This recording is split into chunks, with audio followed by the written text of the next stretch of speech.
Առցանց առավոտի ուղիղ եթերում դեմ առ դեմ հաղորդումն է, բարև ձեզ։ Կառավարության երեկվա արտահերթ նիստում հավանության արժանացավ 2012-2017 թվականների կառավարության ծրագիրը, որը վաղը կներկայացվի ազգային ժողովին եւ ըստ ամենայնի կհաստատվի։ Այդ ծրագրով կառավարությունը նախատեսում է առաջիկա 5 տարիների համար ապահովել 5-ից 7% տնտեսական աճ, երկրում կրճատել աղքատությունը 8-ից 10%-ով, հասնել նվազագույն աշխատավարձի առնվազն կրկնապատկմանը, խրախուսել ծնելիությունը, առաջին դասարանցիներին տրամադրել անվճար համակարգիչներ, երաշխավորել քաղաքացիների սրտի անհապաղ վիրահատությունը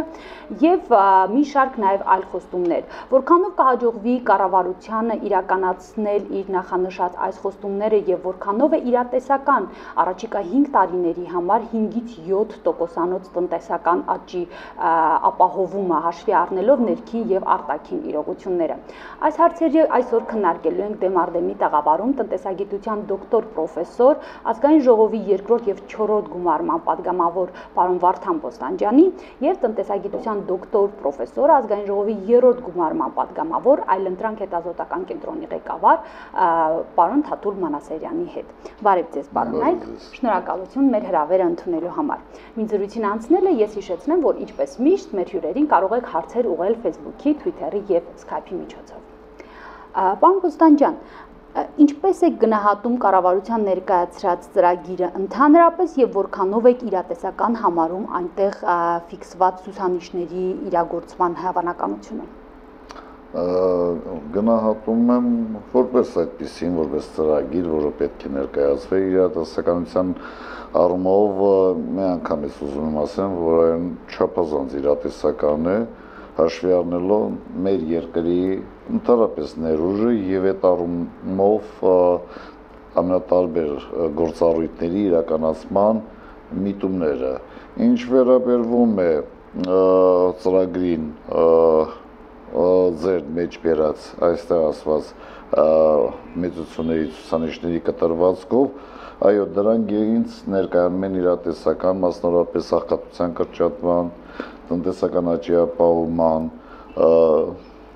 նվազագույն աշխատավարձի բարձրացման, կենսաթոշակների բարձրացման, աշխատատեղերի ստեղծման, բոլոր պարագաներում իհարկե կառավարություն ունի որոշակիորեն վստահության այդպես պակաս, որով պայմանավորված մարդիկ ավելի շատ հակված են անիրատեսական տեսնելով, բայց ես կարծում եմ այն ցուցանիշները, ինչի մասին մենք խոսեցինք եւ ինչի մասին տեսնում ենք ծրագրում, դրանք 5 տարիների համար բավականաչափ իրատեսական են եւ համապատասխան միջոցառումների իրականացման պարագայում ակնհայտորեն կապահովեն այդ ցուցանիշներին հասնելը։ Շնորհակալություն։ Պարոն Մանասերյան, դուք ևս կարծում եք, որ ներկայացված ցուցանիշների իրագործումը իրատեսական է։ Ես համակարծիք չեմ պարոն Բոստանջյանի հետ։ Ես կարծում եմ, որ շատ համեստ թվեր են ներկայացված եւ հանրապետության տնտեսության ընդհանրապես ռեսուրսային առումով պոտենցիալը գնահատում եմ շատ ավելի բարձր եւ համաձայնելով այդ ցուցանիշների հետ կարծում եմ, որ եթե ավելի փորձենք մանրամասնել 2012 թվականին արդեն կարելի է ակնկալել նման աճ, իսկ 2013-14 թվականներին ես չեմ բացառում երկնիշ թվով տնտեսական աճ եւ դրա հիմքերը կան։ Ինչ նախադրյալներ են դրա համար անհրաժեշտ։ Ընդամենը 3-4 հիմնական։ Առաջին իսկապես պետք է նման ծրագիր լինի, որը ես բավական, այսպես ասենք, շահեկանորեն տարբերվում է մնացած ծրագրերից։ Ընդ որում ես կշեշտեի, որ այս ծրագիրը անգամ Հայաստանի Հանրապետության առաջի կառավարության, այսինքն կառավարության առաջի տարիներից սկսած, եթե վերցնենք 91 թվականից մինչ օրս, շատ կոնկրետ ըստ ուղղությունների եւ ըստ հենասյուների, որոնք են դրանք համ, ըստ թիրախների, ըստ ախտորոշված նպատակների, այսինքն որոնք են մեր թույլ կողմերը եւ որոնք են մրցակցային հնարավոր առավելությունները, որոնք կարելի է իրացնել։ Այստեղ շատ կարեւոր է ինչպես ասեցի առաջինը, իրատեսական ծրագիր, որը արկա է։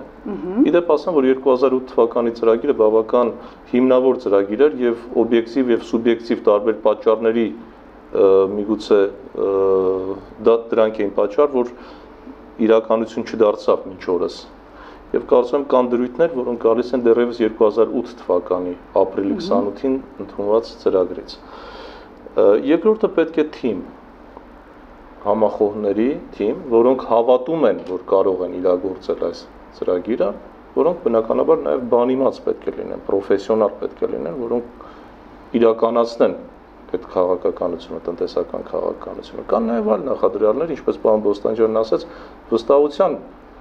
մթնոլորտը պետք է ավելի ամրանա, վերադարձվի ժողովրդին այդ վստահությունը, որովհետև իրականացնողը ինքը կառավարությունը չէ, կառավարությունը մշակողն է, իրականացնող ամբողջ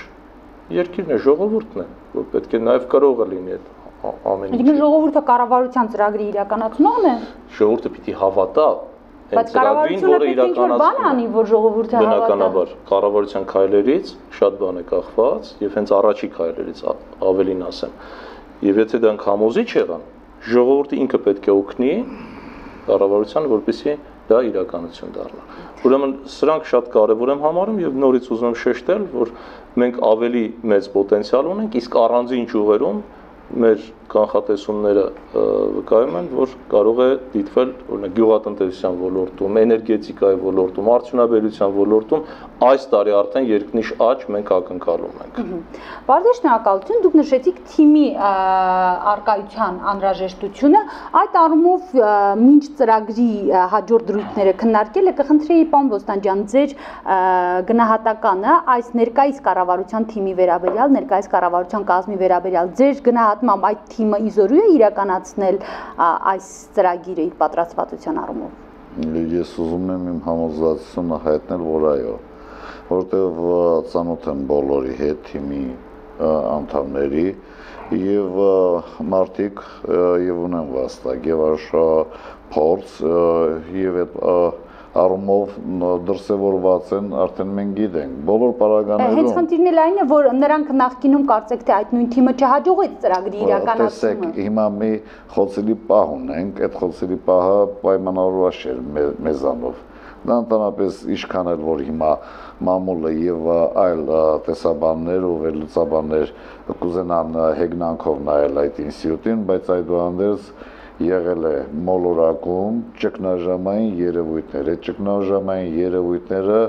բոլոր, այդ թվում նաև, այո, խոշոր երկրները, հարուստ երկրները դժվարությամբ կամ չեն կարողացել հաղթարել այս պարագայում, երբ որ Հայաստանի Հանրապետությունը ըստեյության ազատական հարաբերությունները նոր որդեգրած, մենք դրա ձևավորման փուլում ենք գտնվում, այդ ինստիտուցիոնալ կառույցների ստեղծման, այդ կուլտուրայի, մշակույթի ստեղծման պարագայում եւ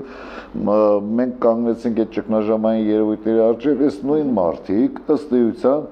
չէին կարող անել անհնարինը, որի պարագայում դուրս է եկել, որ մենք որակական առումով ուզում ենք ավելի մղված պլանում տեսնեմ, բայց ես հասկանում եմ օբյեկտիվ գործոններ, բայց ես հասկանում եմ, որ ներկա ժամանակներում, եթե իհարկե չտա ստաց, որ նորից մեր երևույթները այդպես մեր առջև կանգնեն, ես ուզում եմ համոզված լինել, որ այս թիմը կարող է հաղթարել դժվարությունները, ինչ վերաբերում է այո, Պարոն Մանասարյանը անդրադարձավ, որ ասենք այս ցուցանիշները, ինչի մասին մենք արդեն առաջի հարցի կտրվածքով խոսեցինք, ես երկուսով ասեցինք իրատեսականը այնքանով, որքան նորից եմ կրկնվում, որ մեր պոտենցիալը շատ ավելի մեծ է։ Ինչ վերաբերում մենք մասնագետ մարդիկ ենք, այդքանը հասկանում ենք, 7% որոշների համար, ասենք տնտեսական աճը միգուցե նաև ասենք շատ մեծ է ներկայում, բայց Հայաստանի Հանրապետության համար ըստ էության պրոբլեմ չի 5 տարիների ընթացքում ընդհանրապես 7%-ից առավելևս որտեղ վերականգնողական աճ է։ Իսկ ինչ վերաբերում է աշխատատեղերի ստեղծմանը, ըստ էության արդեն դարերով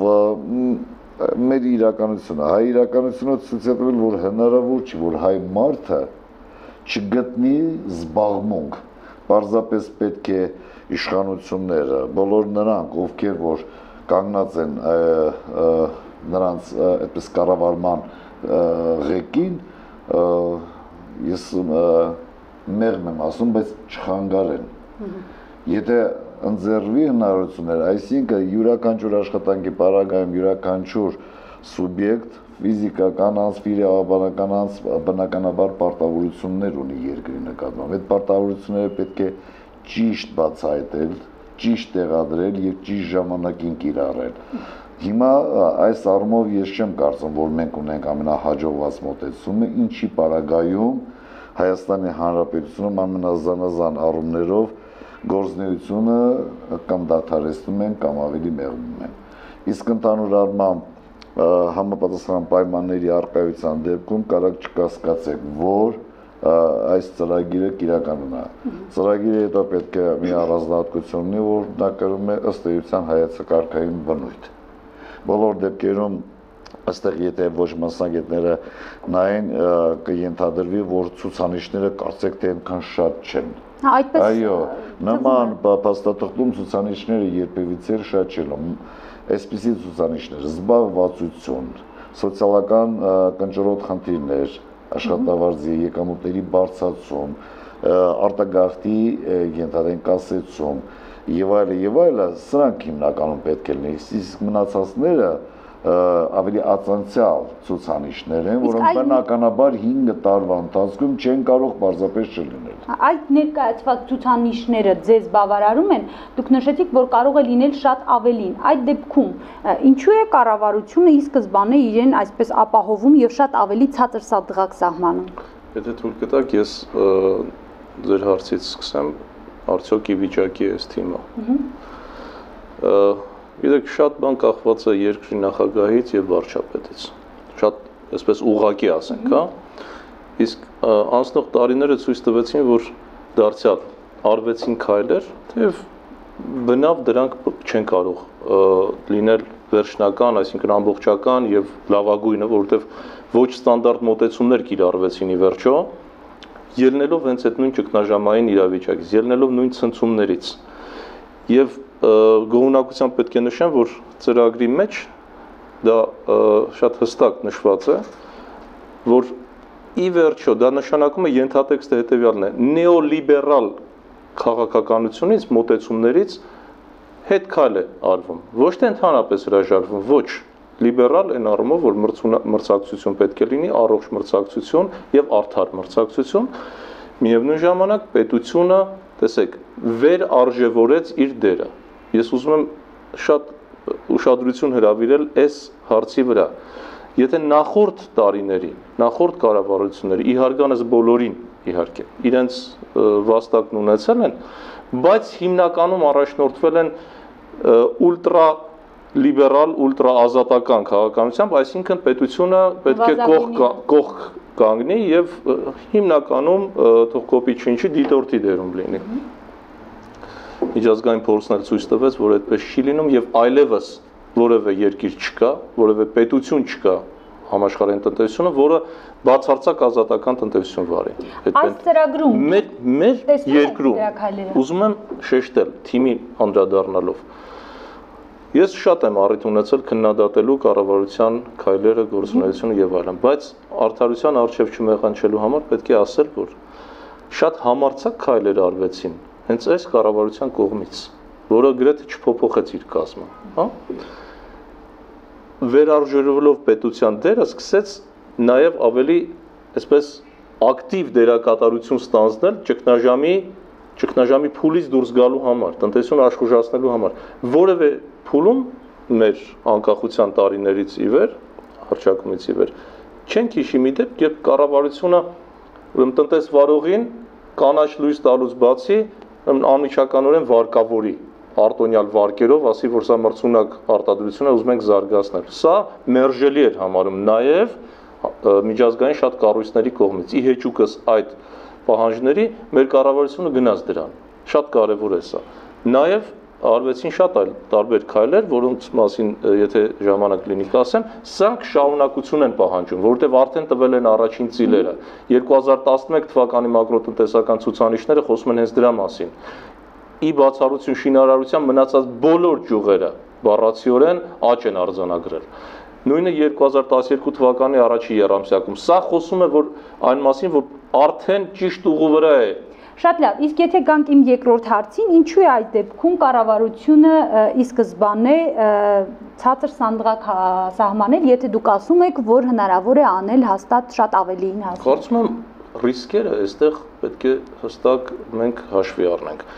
Կա բաժին, որտեղ խոսում է արտաքին ռիսկերի մասին, իհարկե նախընտրելի կլներ թույլ տալով նաև որոշ առումով գնահատական տալ, ցանկալի կլներ, որ ներքին ռիսկերի մասին էլ խոսվեր։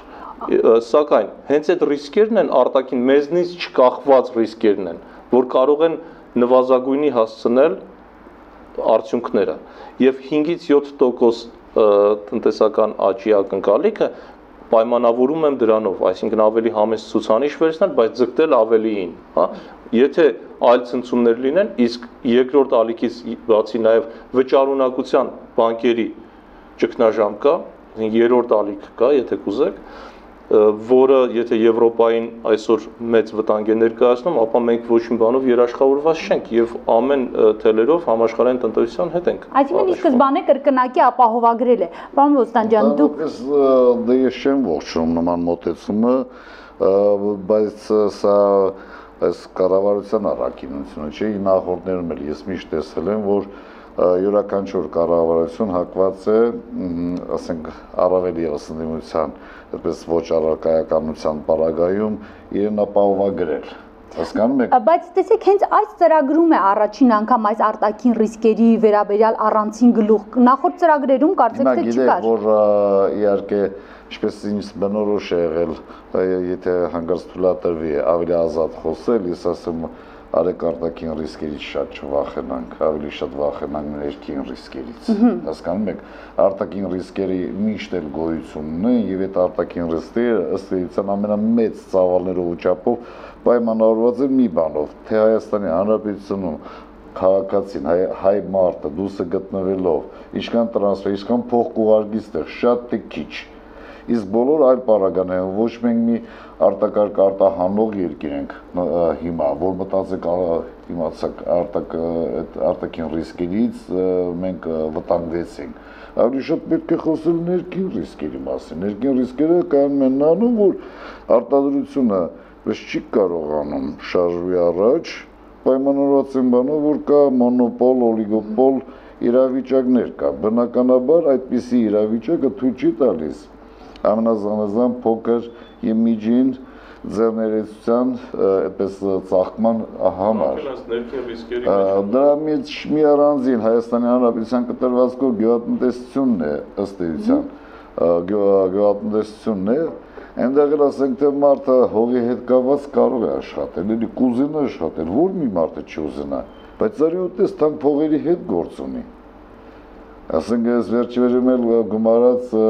բնական այս աղետները կարկուտ կլինի եւ այլ ապահովագրական ինստիտուտներ գոյություն չունի, թանկ փողեր են։ Բոլոր դեպքերում մարդը չի կարող մատներով միայն կարողանա հասնել այն 21-րդ դարում համասան արդյունքների։ Բոլոր պարագաներում Միացյալ Նահանգների նման մի հարստությունից այդպես ճոխացած երկիրը միջև այսօր 7 տարի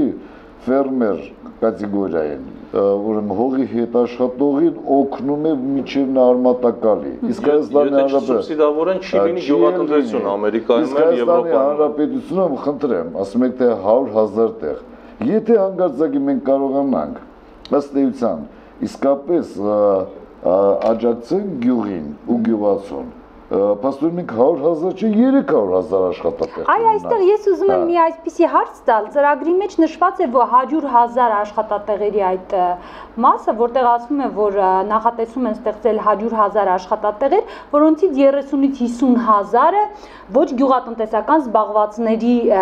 մասով է, մնացած 50,000-ը փաստորեն վերաբերում է գյուղացիներին։ Հիմա ես ուզում եմ հասկանալ, որքանով կարելի է սա համարել նոր աշխատատեղի ստեղծում, եթե այսպես նայենք, ստացվում է, որ ժամանակ ժամանակին Հրանտ Բագրատյանը սեփականաշնորհելով հողը մի քանի 100,000 աշխատատեղեր ստեղծեց, բայց արդյոք դա կարելի է համարել աշխատատեղ։ Հրովարտակային չի կարելի ասել, իհարկե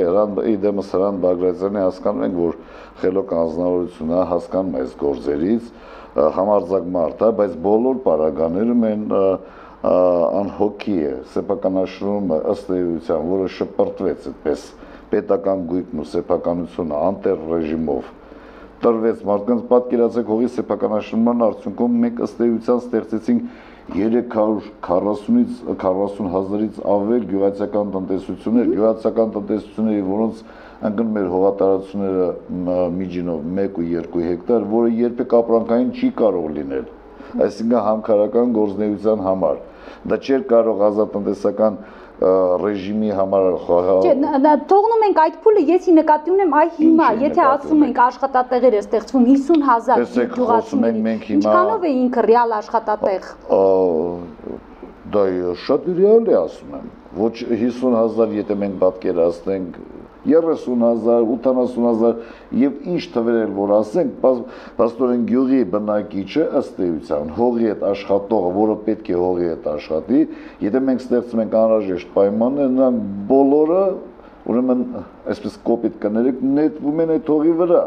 Հիմա չեն աշխատում, ինչի համար, որտեղ իրենց աշխատանքի արդյունքները չեն տեսնում, նրանց եկամուտ չեն ստանում, իրենց ամենատրիվիալ սոցիալական հոգսերը չեն կարողանում լուծել։ Դե մարդիկ այդքան, ասենք, անմիտ են, որոնք, ասենք, ձեռքերը ծալեն ու նստեն,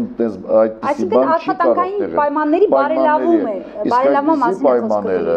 երբ մենք կենտրոնացված կառավարման սկզբունքներից անցանք ազատականին,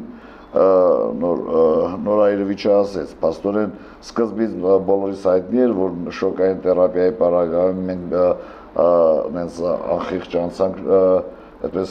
լիբերալիզմի, նեոլիբերալիզմ, այսինքն շուկան ամեն ինչ կանի, այդպիսի բան չկա։ Մինչև անգամ այս վերջերում որոշակի մարդիկ ոչ տնտեսագետ, ասենք, որոշակի գրքեր կարդալով այնտեղ ասեցին Քեյնսի մասին, մոնետարիզմի մասին, հավասարակշռության մասին, մենք ինքներս հասկանում ենք այս ամեն ինչը, ինչա բոլոր դեպքերում ցանկացած զարգացում ըստ էության պետությունը հենց դրա համար է, որը պետք է միջամտի, բայց այդ միջամտության աշճանը պետք է լինի այնպիսին, որը չվերածվի խանգարելու, հասկանում եք, եւ հիմա մեր ամբողջ վիճաբանությունը, եւ որպեսզի առիթից օգտվողներ չլինեն, մեր վիճաբանությունը ըստ էության կայանում է դառնում։ Հիմա այս նոր ծրագրում տեսնում եք այս ուղղությամբ ինչ որ նոր։ Ես հիմա ասում եմ, շատ խոսեցի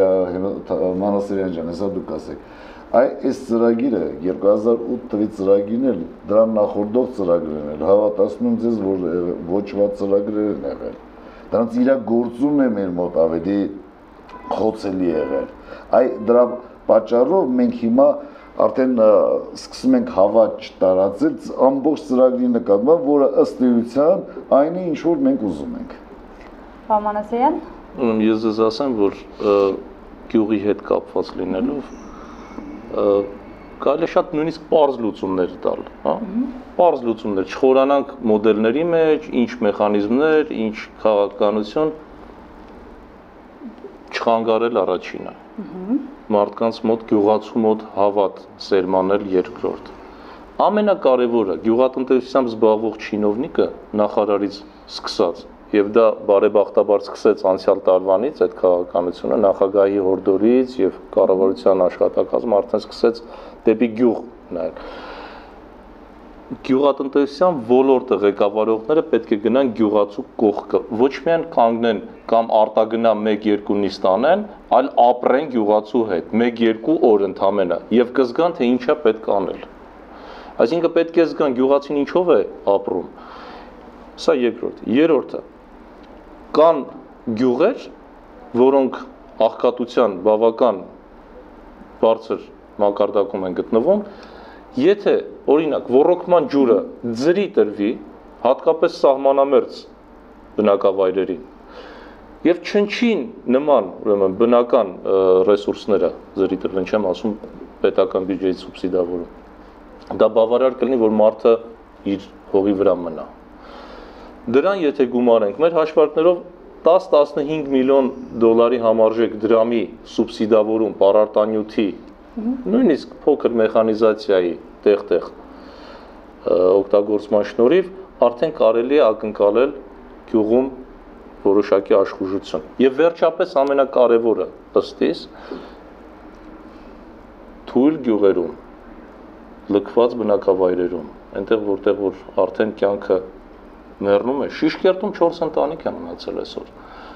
Պետք է վերածել այս գյուղերը ազատ տնտեսական գոտիների, չպետք է վախենալ այս գաղափարից։ Բարեբախտաբար կառավարությունը արդեն ազատ տնտեսական գոտիներին վերաբերվում է շատ դրական,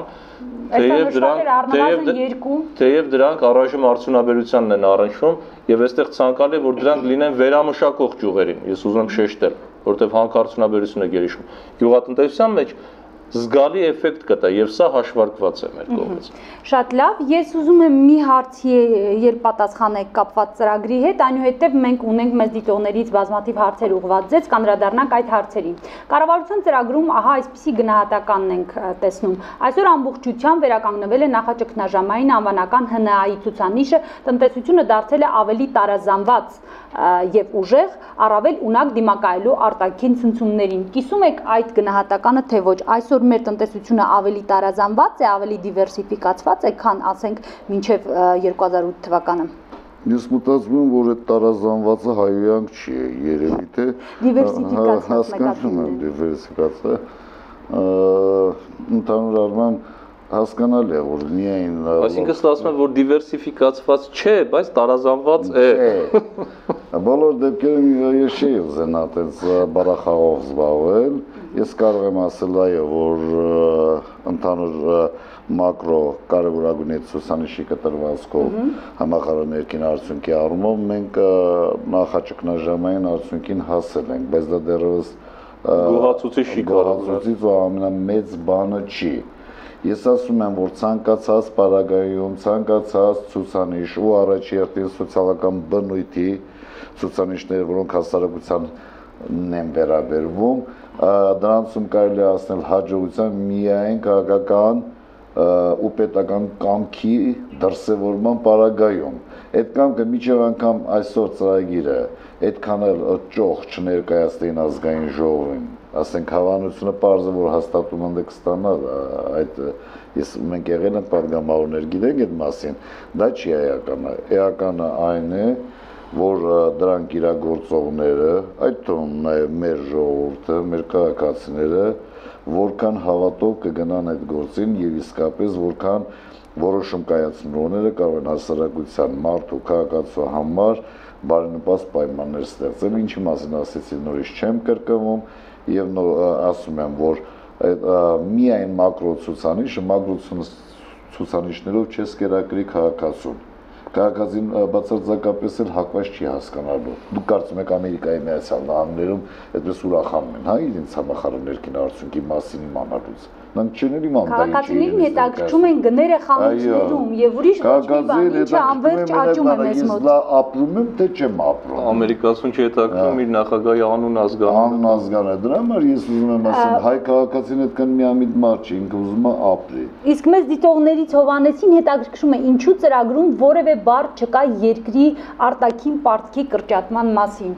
Խնդրեմ, բայց պետք է խնդրեմ բլից մակրոտնտեսական ցուցանիշները եւ ակնկալիքները, որոնք ներկայացված են, շատ դիպուկ նշեց պարոն Բոստանջյանը, որ մնացած ցուցանիշները ածանցյալ են, կան հիմնական գլխավոր թիրախներ եւ եթե սիրելի Հովհաննես, եթե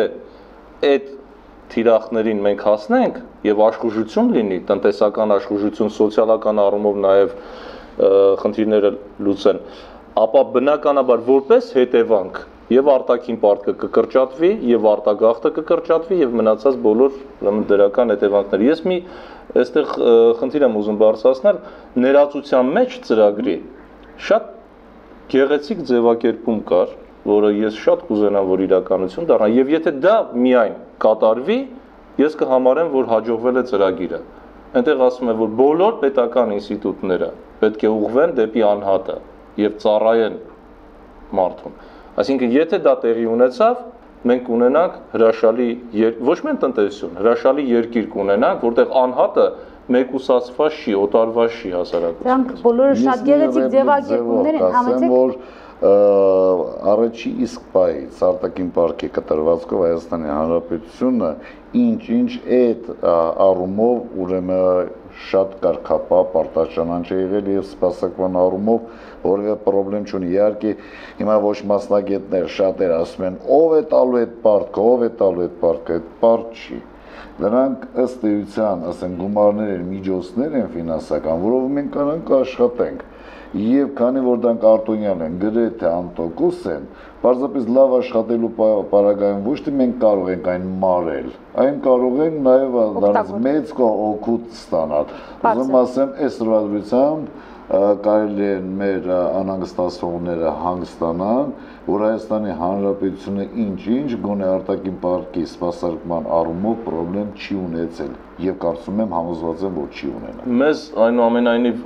կարծում եմ պետք է մտահոգի ոչ այնքան պարտքի մեծությունը կամ նույնիսկ այդ հարաբերակցությունը, որքան դրա օգտագործման արդյունավետությունը։ Մենք այստեղ միշտ Արդյունավետությունը ինչպիսին է։ Արդյունավետությունը բխում է նրանից, թե ինչ նպատակներով է ծախսվում եւ արդյոք հնարավոր է այդ ծրագրերի վրա որ ծախսվում է դրանցից ստացած շահույթներից եւ հարկերից սպասարկել կառավարել արտաքին։ Եթե դա հաջողվեց, մենք կարող ենք միլիարդներով պարտք ձեռք բերել եւ մարսել։ Անցած 2 տարիները հաշվի առնելով արդյունավետ է եղել թե չէ։ Ես առաջին նշանները տեսնում եմ անկեղծ ասած։ Սա այն չի, որ կարող է լրիվ գողացնել, բայց առաջի ծիլերը ես տեսնում եմ անձամբ։ Դուք եւս մեկ բառով խնդրեմ տեսնում եք, հասկանում եմ, որ արդեն իշխանությունները հասկանում են։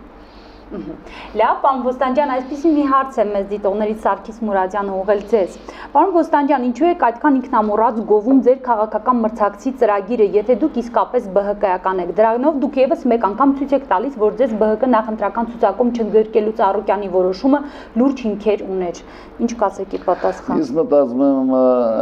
պարապսարապ մարդը իմիջիալոց բաներ ա գրել։ Հասկանում եք, սա ոչ թե հակառակորդ, ինչ հակառակորդի մասն է։ Մի հատ փոքր երկիր ունենք, որտեղ ես ուզում եմ մտածեմ, որ սկի 3 միլիոն մարդ էլ չի ապրում։ Մեզ 3 միլիոն մարդը պետք է ապրի, հասկանում եք։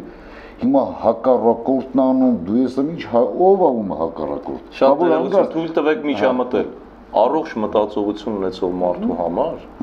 դրանք արդեն երկրորդական խնդիրներ են։ Այստեղ եթե շատ ներողություն անհամեստության համար, եթե երկու պրոֆեսորներ նստած իշխանությանը չհարող օբյեկտիվ գնահատական են փորձում տալ դրականին դրական ասելով ակնկալիքները, որը որ խոցելի է, դրանք եւս նշելով, դա նշանակում է, որ կա ինչ-որ մի բան, որ պետք է տեսնել, պետք է գնահատել, չի կարելի անընդհատ սև վրձինով գնալ առաջ։ Եվ եթե մենք ի վիճակի ենք, որպես գիտնական տնտեսագետներ, առաջարկ նաեւ հղացնել դրանից ներկայացնելու կառավարության, ինձ թվում է օգուտը այսպես կարող է լինել, ոչ թե ուրեմն քաղաքական վեկտորը հաշվի առնելով դու պետք է քննադատես կամ չքննադատես։ Իսկ ես մի բառ եմ ուզում ասեմ, ես ասում եմ, որ փարկասը, որ մենք Չինաստանի չափ չենք 1.5 միլիարդ, այդ ժամանակ պատկերացնում եք ինչքան հակառակորդներ ու թշնամիներ, ոնց որ մեր ընկերն ուզում նկատի։ Անես որ իսկ եթե դուք մտածում եք, որ ես գովում եմ ինչ-որ մեկին, գովում եմ, որ ինձ շատ սիրեն։ Շատ լավ, շնորհակալություն։ Արայիկը ձեզ հարց է ուղղել, պարոն Մանասերյան։ Ինչով եք պայմանավորում դրամի արժեզրկումը, մենակ միջազգային իրողություններով, թե նաև Հայաստանի հետ ընտրական process-ներով։ Մինչև ինչքան կբարձրանա դոլարը, ինչ հետևանքների կհանգեցնի այդ թռիչքը եւ հնարավոր է արդյոք դա զսպել։ Ես չեմ բացառում նաև ներքաղաքական զարգացումների ազդեցությունը դոլարի դրամի փոխարժեքի վրա, սակայն կհորդորեի, որ դա չչափազանցացնեին, այսինքն չգերագնահատեին դերը հետընտրական, նախընտրական զարգացումը, որտեղ ի վերջո մենք եւս նախընտրական փուլում ենք համապետական ընտրություններին, նախագահական ընտրություններ։ Այստեղ կան հանգամանքներ որոշ չափով, որ ներքաղաքական, ներտնտեսական պատճառներ ունեն եւ նաեւ դրսի։ Մեծ մասամբ ինչու։ Մեկ կարճ հիմնավորում։ Եթե նայում ենք այդ խորհրդային տարածքին եւ ոչ միայն այդ խորհրդային, բավական մեծ թվով երկրներ, դրանց արժույթները արժեզրկվում են ի բացառություն ճապոնական յենի, որը որոշ արժևորման է գնում, եւ բրիտանական ֆունտի, այսինքն եւ դրանից կարելի է բխեցնել նաեւ գների հարաբերական կայունությունը։ Եթե դա միայն պայմանավորված լիներ Հայաստանի իրողություններով, ապա մենք ունենայինք հսկայական գնաճ, որի որը կառավարելի չէ։ Էլի կաճի թե չէ Ամեն ինչ մենք պետք է ուշադիր հետևենք համաշխարհային զարգացումներին, նորից հիշեցնեմ, որ Միացյալ Նահանգների տնտեսությունը վերելքի է ապրում, Օբամայի փրկության ծրագիրը, տնտեսության փրկության արդեն իր պտուղները տալիս է, Եվրամիությունը ցավոք սրտի այսօր բավական լուրջ մարտահրավերներ է դիմագրավում, եվրոյի դիրքերը թուլանում են դրա հետ կապված, իդեպ ասեմ արտաքին պարտք ոչ միայն Հունաստան, Իտալիա, Իսպանիա, Պորտուգալիա, որ շատ են հոլովում, Բելգիայի մասին ոչ ոք չի խոսում, Հոլանդիայի մասին չի խոսում, որտեղ արտաքին պարտքը հնայի նկատմամբ 200%-ից անցել է վաղուց։ Այսինքն այս երկրները խնդիրներ ունեն եւ իրենց արժույթը բնականաբար համեմատվում է դոլարի հետ։ Երկու առանցքային արժույթներ են պայմանավորում աշխարհի բոլոր արժութային հարաբերությունները։ Սպասենք էլի անկանո Պետք է հուսանք, իհարկե մեզնից մեր փրկությունը նա է։ Այստեղ շեշտեմ, որ մենք զարգացնելով տեղական արտադրությունը փորձենք տնտեսապես փոքր ինչ անկախ լինել, թեև լրիվ անկախ չեն կարող լինել համաշխարհային տնտեսությունից, միշտ լինելու ազդեցություն եւ գնագոյացման ասպարեզում շատ այդպես ռիսկեր չդիմագրավում։ Բացի շնորհակալություն պարոն Բոստանջան, քանի որ ձեզ արդեն մեղադրեցին իշխանություններին գովելու մեջ, մի այսպիսի վերջին հարց։ Դուք քիչ առաջ նշեցիք, որ շատ այս ծրագրի իրագործման եւ ընդհանրապես բոլոր կառավարությունների ծրագրերի իրագործման համար շատ կարեւոր է, որպիսի քաղաքական կամք դրսեւորվի իշխանությունների կողմից։ Ձեր տպավորությամբ, ահա այս առաջիկայում դուք տեսնում եք նախադրյալները, որ բավարար քաղաքական կամք կդրսեւորվի ծրագիրը կյանքի կոչելու համար։ Ուրեմն առաջինը ես կուզենայի մեղադրողին ու մեղադրողնմաններին մի փոքր բան անել, լավատես եղեք, մարդ եղեք, բարին ուզեք, լավ ուզեք, մի մտածեք ամեն ինչի մեջ ինտրիգ ու վատ բան, բայց իրանց հետ չեմ ուզում երկար-բարակ խոսել, ինչ վերաբերում է, որ այդ կամքը կդրսևորի, թե չի դրսևորվի, գիտեք, ես այդպես բանող կիսա բացահայտող պատասխանեմ, էլ ուրիշ ճաշ չկա, արդեն պետք է դրսևորվի, չեն ուզում, թող չդրսևորվի։ Եթե թույլ կտաք, ես պարզապես հակված եմ մտածելու, որ կառավարության ներկայիս կազմի վերաբերյալ շատ են խոսում, արդյոք լավն է, վատն է եւ այլ եւ այլ։ Հույսով հավատով նայենք ամեն ինչին, բայց կառավարությանը առաջարկ այսպես կամ կարծիք կուզենայի ներկայացնել, որ նախարարները եւս հասարակ մահկանացուներ են։ Նրանց տրվի ինչպես սովորաբար քաղցառայողին տրվում է փորձաշրջան եւ տեսնեն որքանով են իրենց արդարացնում։ Արդարացնողներին պետք է ավելի խրախուսել, ձախողողներին, որոնք ի վիճակի չեն, ես կարծում եմ ժամանակ առ ժամանակ հաշվետվություն պետք է ներկայացնել եւ պատասխանատվություն։ Եթե մենք այս հակակշիռները չկիրառենք, ամենակատարյալ ծրագիրը մնալու է թղթի վրա։ Դրա համար կարծում եմ, որ ժամանակն է եւ հավատով լծվել եւ պահանջկոտությամբ։ Պահանջկոտությունը ամենավերին ուղղակից մինչեւ ինքներս մեզ։ Բան ասյան ձեր մտահոգությունը պես շատ բնականորեն համընկավ մեր նախագահական ընտրությունների հետ եւ ես կարծում եմ, ես առաջիկա 7 ամիսները հենց այդ փորձաշրջանը կլինեն նախագահը իր քաղաքականությամբ հենց այդպես էլ մոտենում է իմ կարծիքով հարցին այո որ այս փորձաշրջանի ընթացքում տեսնենք վերջապես ով կարող է այդ կամքը դրսևորել թող ոչ ոք չսոսնձվի իր աթոռներին այո ով կներկայանա այս հասարակության համար իր բացառապես լավ կողմերով հակառակ դեպքում բոլորը կզիջեն իրենց տեղը։ Իհարկե այդ կառավարության կազմի գերակշիռ մասը ուներ նախորդ 5 տարիների փորձաշրջանը, 4 տարիների փորձաշրջանը մեծ մասը, թե ինչպես հաղթահարեցին բոլորս գիտենք, ամեն դեպքում